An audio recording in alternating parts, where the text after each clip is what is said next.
കൊല്ലത്താണ് കേട്ടോ. ബാക്കി വന്ന മിഠായി കുട്ടികൾക്ക് വീതിച്ച് നൽകുന്നത് പോലെയാണ് പ്രിസൈഡിംഗ് ഓഫീസർ 14 വോട്ടുകൾ 3 പാർട്ടിക്കായി വീതിച്ച് നൽകിയത്. 4 എണ്ണം വീതം വെച്ചാണ് വോട്ടുകൾ ഭാഗിച്ചത്. ബാക്കി വന്ന 2 എണ്ണം തികച്ചാർക്കും നൽകാൻ പറ്റില്ല എന്നായതോടെ നോട്ടയ്ക്കങ്ങ് കുത്തി. എളുപ്പമായല്ലോ കാര്യങ്ങൾ. അതിൽ പിന്നെ ഒരു തർക്കവും വേണ്ടല്ലോ.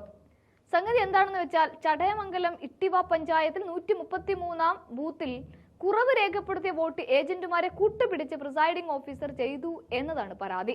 ബൂത്തിൽ 14 വോട്ടുകളുടെ കുറവാണ് രേഖപ്പെടുത്തിയത്. ഇതിൽ 4 വോട്ടും വീതം 3 പാർട്ടിക്കും 2 വോട്ട് നോട്ടയ്ക്കും ചെയ്ത് കണക്കൊപ്പിച്ചു എന്നതാണ് പരാതി. എന്തായാലും പ്രിസൈഡിംഗ് ഓഫീസർക്കെതിരെ മഞ്ഞപ്പാറ സ്വദേശിയാണ് കലക്ടർക്ക് പരാതി നൽകിയത്.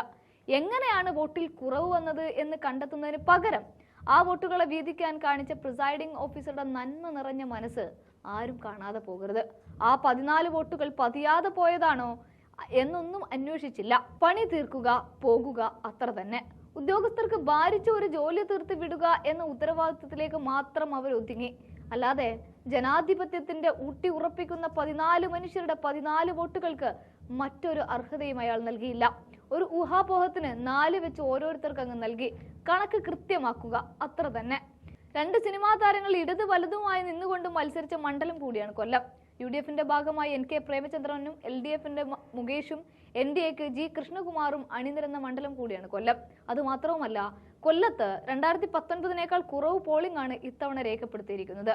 ജില്ലയിൽ വോട്ടെടുപ്പ് പൂർത്തിയായപ്പോൾ 68.09% പോളിംഗ് ആണ് രേഖപ്പെടുത്തിയത്. കഴിഞ്ഞ തവണത്തേക്കാൾ കുറവാണ് ഇത്തവണ വോട്ടിംഗ് നടന്നത് എന്ന് ചുരുക്കം. പോളിംഗ് കുറഞ്ഞത് ആർക്ക് ഗുണമാകുമെന്നും ജൂൺ 4-ന് അറിയാമെന്നിരിക്കെയാണ് ഒരു ബൂത്തിൽ 14 വോട്ടുകളിൽ കൃത്രിമം നടന്നത്. വോട്ടിംഗ് കുറഞ്ഞത് മുന്നണികളെയും സ്ഥാനാർത്ഥികളെയും ആശയക്കുഴപ്പത്തിലാക്കുകയും ചെയ്തിട്ടുണ്ട്. പലയിടത്തും ഏറെ വൈകിയാണ് പൂർത്തിയായത്. എന്തായാലും ഈ വിഷയത്തിൽ കലക്ടർക്ക് പരാതി നൽകിയിരിക്കുകയാണ്. റീപോളിംഗിലേക്ക് പോകാനുള്ള സാധ്യത ഉണ്ടോ എന്നാണ് ഇനി പരിശോധിക്കേണ്ടത്.